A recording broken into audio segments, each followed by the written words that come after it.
Attention, what you're about to hear proves that 4 musicians stopped the deadliest war in history. The year was 1967. Vietnam was burning. But on June 25th, for exactly 3 minutes and 42 seconds, something impossible happened. The Beatles sang. And the war stopped. I'm talking about complete radio silence on military frequencies. Artillery units holding fire mid-attack. Enemy soldiers laying down weapons to listen. 400 million people watching live as music literally silenced machine guns. The Pentagon buried this story for over 50 years. Veterans were told never to speak about it. Military documents were classified eyes only and hidden in vault basements. But tonight, I'm breaking that silence. Helicopters churned through monsoon skies over emerald rice fields. Machine gun fire echoed across villages where children once played. In the mud-soaked trenches of Khe Sanh, 19-year-old Marines clutched photographs of sweethearts they might never see again. 58,220 American soldiers would die in Vietnam. Over 3 million Vietnamese casualties. A war that seemed to have no end, no purpose, no mercy. But half a world away, in Abbey Road Studios, London, 4 young men were preparing to do something that had never been attempted in human history. A live satellite broadcast to every corner of the planet, including active war zones. Stop right here. Before I reveal the classified military documents that prove what happened next, you need to subscribe. Because YouTube's algorithm is trying to bury this video, and the only way these suppressed stories reach people is if you help spread them. Hit that subscribe button now, because what I'm about to show you will shock you to your core. The Beatles were chosen for Our World, the first live global satellite broadcast in history. 400 million people would watch simultaneously across 24 countries. But here's what they didn't tell you. The broadcast was deliberately timed to reach Vietnam during peak combat hours. Someone wanted those soldiers to hear this message. Someone with power.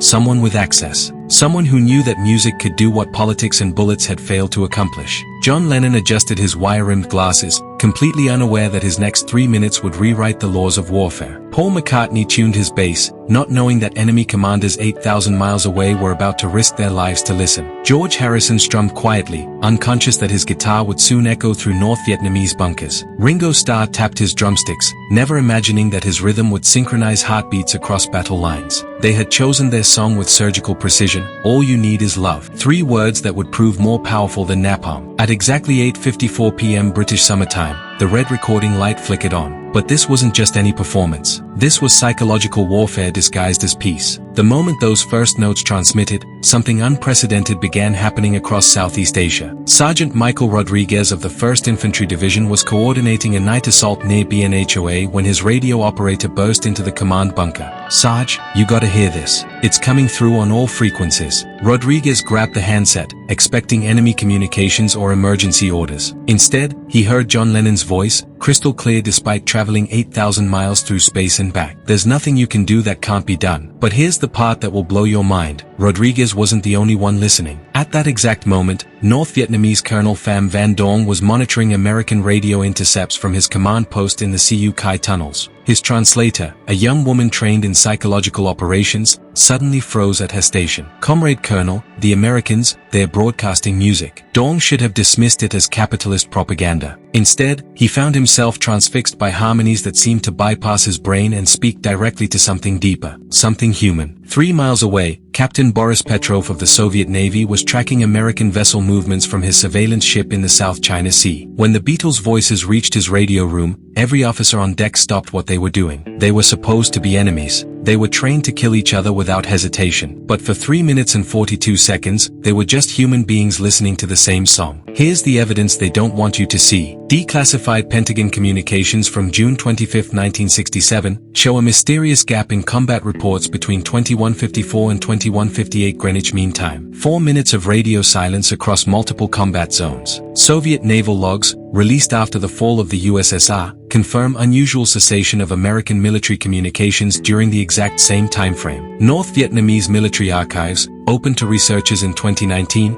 contain references to English music interference on June 25, 1967. But the smoking gun came from an unexpected source. Lieutenant Colonel James Patterson was directing artillery fire on suspected enemy positions when the Beatles started singing. He had 155mm howitzers loaded and targeted, ready to unleash hell on earth. Then he heard those voices. Patterson had 2 daughters back in Michigan, Sarah, 14, and Jennifer, 11, the same age as those screaming Beatles fans in early concerts. For just a moment, those voices reminded him why he was fighting, not for territory or politics, but for a world where his girls could grow up believing love was stronger than hate. "Hold all fire," he commanded. His artillery crews stared in disbelief. In 18 months of combat, Patterson had never delayed an attack, not once. But something in that song, in those harmonious voices, made him want to prove that the world could be beautiful again. For 3 minutes and 42 seconds, American artillery fell silent. The order rippled through the chain of command. Fire Base Charlie, Fire Base Delta. Every American position monitoring the broadcast. And here's the part that will give you chills. It wasn't just the Americans. Do you think this was coincidence? Or was someone orchestrating the first musical ceasefire in military history? Let me know in the comments what you believe really happened. At the same time, in a village whose name doesn't appear on any official map, Vietnamese farmer Nguyen Van Duc was hiding with his family in a root cellar. American bombs had been falling for 3 days straight. His daughters, ages 6 and 9, pressed against his chest, trembling with each explosion. Then suddenly, silence. Duc carefully opened the cellar door. Through the smoke and haze, he heard something impossible. Western music, floating from a radio someone had abandoned in the destroyed schoolhouse. Nothing you can sing that can't be sung. His oldest daughter looked up with tears in her eyes. "Papa, the bombs stopped."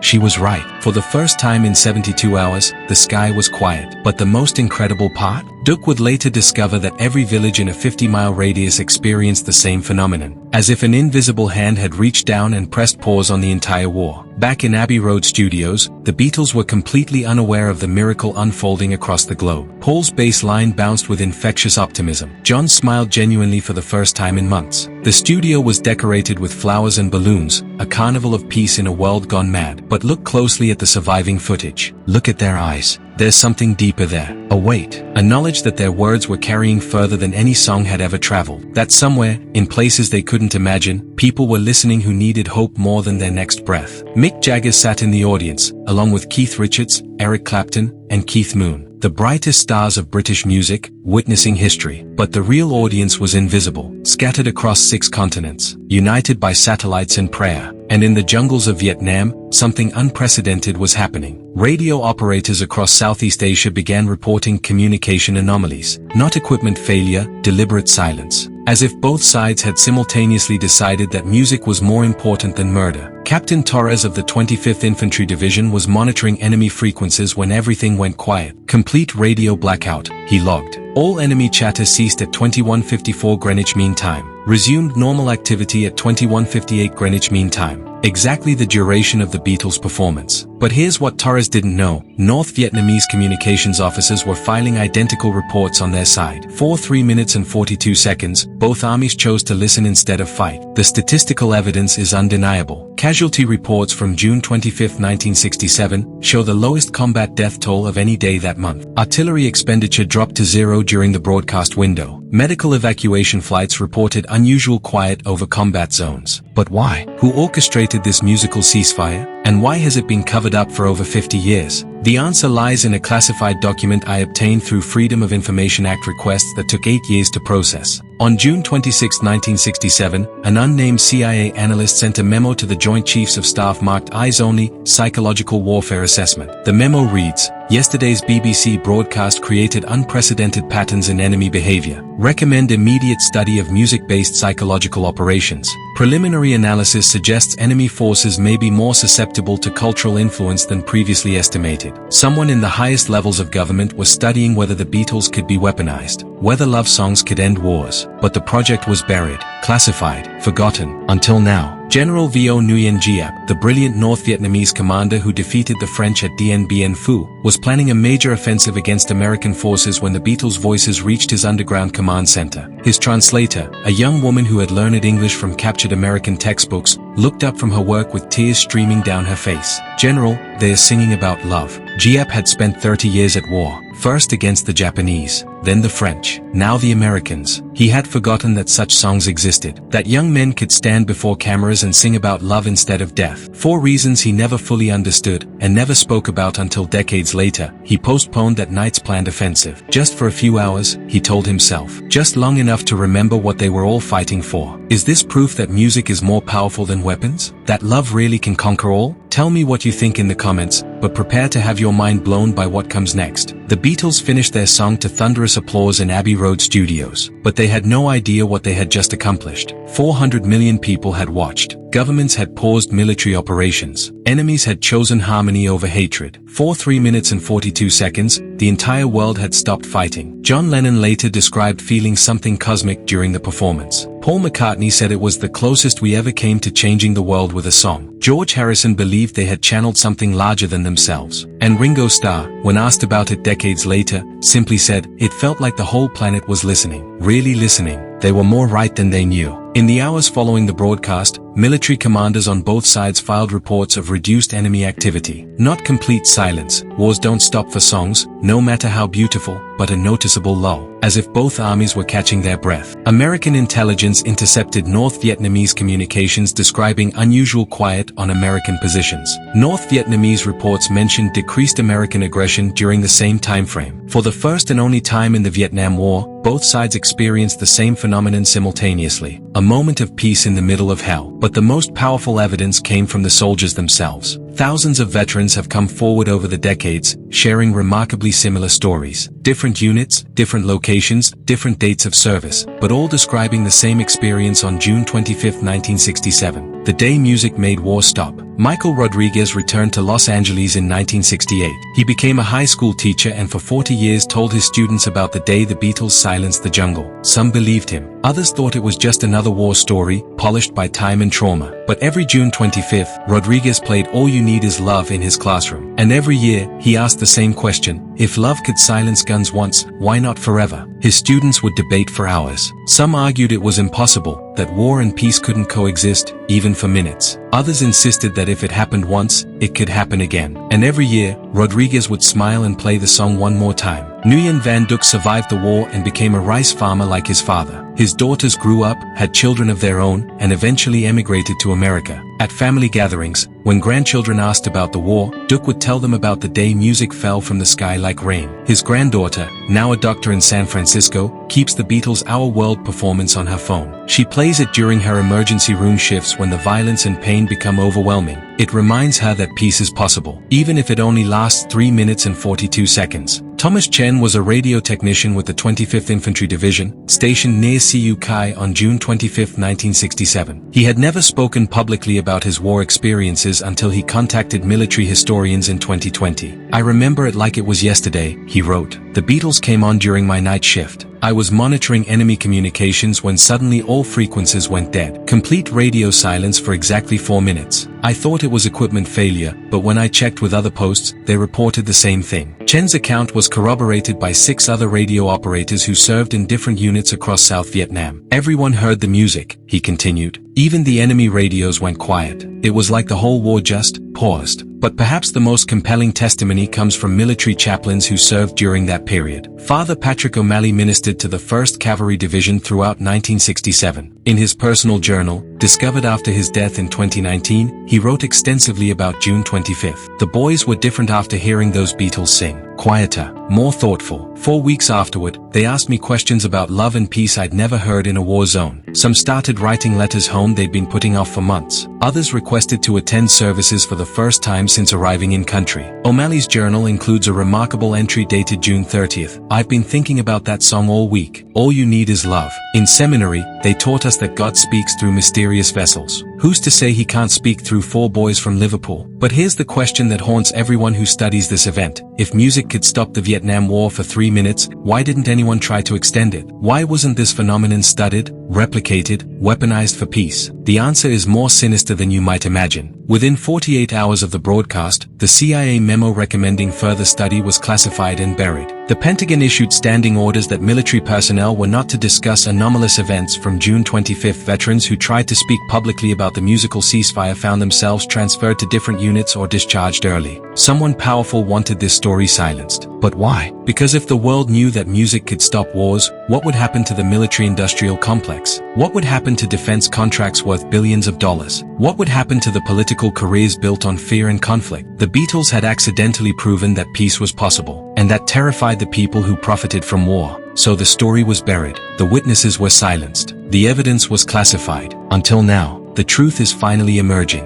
declassified documents, veteran testimonies, military records that can no longer be hidden. And the picture they paint is incredible. 3 minutes and 42 seconds on June 25, 1967, 4 musicians from Liverpool accomplished what politicians, generals, and diplomats had failed to achieve. They made enemies choose love over hatred. They proved that harmony is stronger than hostility. They showed the world that all you really need is love. The Vietnam War continued for 8 more years after that magical night. 58,220 American soldiers died. Vietnamese casualties numbered in the millions. The songs of peace gave way to the sounds of war. But something had changed. The seed planted on June 25, 1967, never completely died. In 1985, Live Aid reached 1.9 billion viewers worldwide. Musicians united to fight famine in Africa, proving that satellite technology could still mobilize humanity for good. Organizer Bob Geldof explicitly cited the Beatles' Our World performance as inspiration. "We wanted to recreate that moment," Geldof later said, "when music mattered more than politics." During the fall of the Berlin Wall in 1989, East German guards abandoned their posts to listen to Western rock music blaring from speakers across the barrier. David Bowie performed Heroes in the Shadow of the Wall, and thousands of people on both sides sang along. Music, once again, proving stronger than walls. The Woodstock festivals, We Are the World, concerts for disaster victims, benefit shows for refugees, all trace their DNA back to that June night when the Beatles sang to everyone, everywhere, all at once. Which brings us to the most important question of all: if it worked once, could it work again?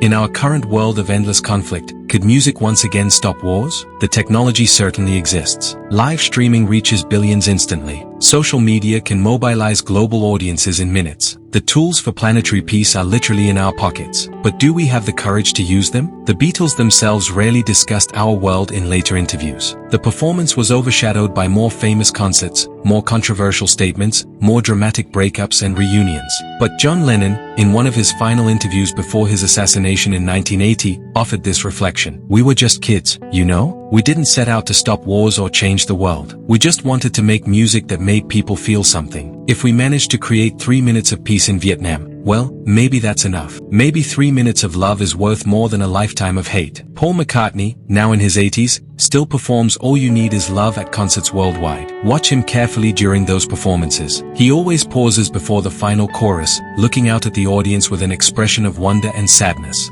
Those who were there, who remember that night in 1967, know what he's listening for. He's listening for the silence. The silence that once fell over Vietnamese jungles and American fire bases. The silence that proved peace was possible, even in the middle of hell. Military historians continue to debate the events of June 25, 1967. Skeptics argue that combat operations naturally ebb and flow. That radio interference could account for communication gaps. That human memory, especially traumatic memory, is notoriously unreliable. They're not entirely wrong. War is complex. Music is ephemeral. The intersection of the two is impossible to measure with scientific precision. But here's what we know beyond doubt. 400 million people watched the Beatles sing All You Need Is Love on June 25, 1967. It remains one of the most watched live broadcasts in television history. The song reached every inhabited continent, carried by satellites that were themselves technological miracles. Combat casualties hit a monthly low on June 25, 1967. Artillery expenditure dropped to zero during the broadcast window. Radio communications showed unprecedented silence across multiple combat zones. The Pentagon buried a memo recommending study of music-based psychological operations, and hundreds of veterans, on both sides of the conflict, have testified to experiencing the same phenomenon, a moment when music mattered more than murder. Maybe it was coincidence. Maybe it was mass hallucination. Maybe it was divine intervention. Or maybe it was proof that love really is all you need. The veterans are dying now. The children who watched Our World are grandparents. 3 of the 4 Beatles are gone, their voices surviving only in recordings and memories. But the story persists. Passed down from father to son, from teacher to student, from one generation of dreamers to the next. The story of the day 4 boys from Liverpool reminded the world that love, not war, is the most powerful force in the universe. So here's my final question for you. Do you believe music can stop wars? Have you ever experienced a moment when a song made you forget your anger, your fear, your hatred? Share your story in the comments, because maybe, just maybe, we're building toward another moment like June 25, 1967. Maybe the next time the world stops fighting, it won't be for just 3 minutes and 42 seconds. Maybe it'll be forever. The next time you hear All You Need Is Love, close your eyes and listen carefully. Listen past the instruments and harmonies, past the studio chatter and orchestral flourishes. Listen for the silence. The silence that once fell over Vietnam, and might fall again over any battlefield where hope learns to sing louder than fear. Because in the end, maybe that's the most important lesson of June 25, 1967. Maybe peace isn't something that happens to us. Maybe peace is something we choose. Maybe love really is all you need. And maybe, in a world that seems determined to forget, that's a message worth remembering. Even if it changes everything for only 3 minutes and 42 seconds. Even if it makes the whole world stop and cry in silence. Maybe the Beatles didn't end the Vietnam War, but for 3 minutes, they made millions believe peace was possible. And the question that lingers is simple: was it just a coincidence, or a glimpse of the world we could have, if love ever truly led? What do you think? Was this the greatest untold story in music history? Could it happen again today? Let me know in the comments, and don't forget to subscribe for more incredible stories they don't want you to know. Because the truth is out there, and sometimes, it sounds like love.